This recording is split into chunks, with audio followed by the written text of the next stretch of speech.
वेदों तथा श्रीमद् भगवद गीता के ज्ञान को प्राणी मात्र तक पहुंचाने के प्रयास में लगे हमारे चैनल सनातन धर्म ज्ञान गंगा में आप सभी का स्वागत है। मेरे प्यारे कृष्ण भक्तों, आप सभी को जय श्री कृष्णा।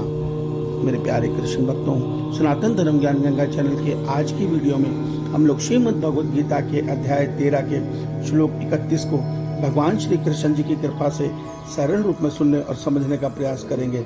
जय श्री कृष्णा। अनादित्वा निर्गुणत्वात् परमात्मायमव्ययः शरीरस्थोऽपि कौन्तेय न करोति न लिप्यते। मेरे प्यारे कृष्ण भक्तों, श्रीमद् भगवद गीता के अध्याय 13 के श्लोक 31 में भगवान श्री कृष्ण जी अर्जुन के माध्यम से हम सब मनुष्य को यह सत्य बता रहे हैं कि हे अर्जुन, अनादि होने से और निर्गुण होने से यह अविनाशी परमात्मा शरीर में स्थित होने पर भी वास्तव में ना तो कुछ करता है, ना ही किसी चीज में लिप्त होता है। मेरे प्यारे कृष्ण भक्तों, आइए आज के इस श्लोक को हम थोड़ा सरल रूप में सुनने और समझने का प्रयास करते हैं। जय श्री कृष्णा। मेरे प्यारे कृष्ण भक्तों, हमारे शास्त्रों में, हमारे वेदों में परमात्मा को अंशी और आत्मा को अंश कहा गया है। यहाँ भगवान श्री कृष्ण जी आत्मा के विषय में बात कर रहे हैं और कह रहे हैं कि आत्मा अनादि है, अर्थात कभी नहीं खत्म होने वाली है, अर्थात वो परमात्मा का अंश है। जैसे परमात्मा अविनाशी है, अनादि है, निर्गुण है, उसी प्रकार यही गुण आत्मा में भी है।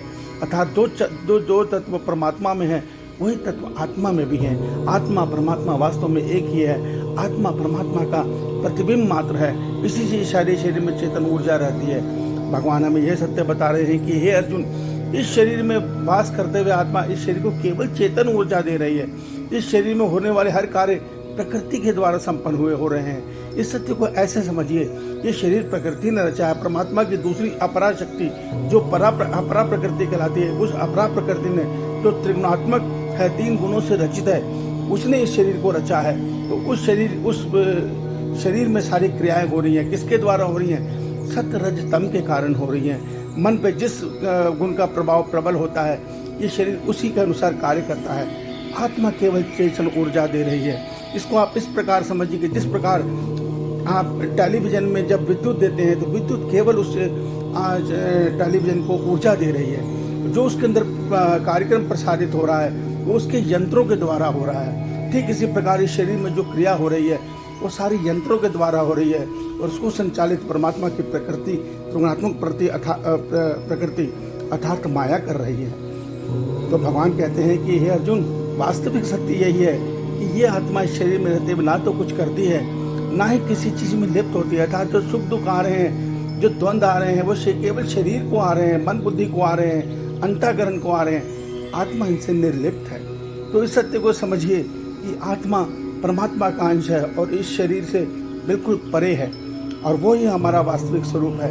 हम इस शरीर को अपना मानकर अर्थात स्वयं मानकर, इस शरीर के संबंधियों को सगा मानकर इस मोह जाल में फंस गए हैं। इसी से निकलने का उपाय भगवान श्रीमद् भगवद गीता में हमें बता रहे हैं। इस सत्य को समझिए। श्री भगवान आपका कल्याण करे, आपका दिन शुभ हो। जय श्री कृष्णा, जय श्री कृष्णा, जय श्री कृष्णा।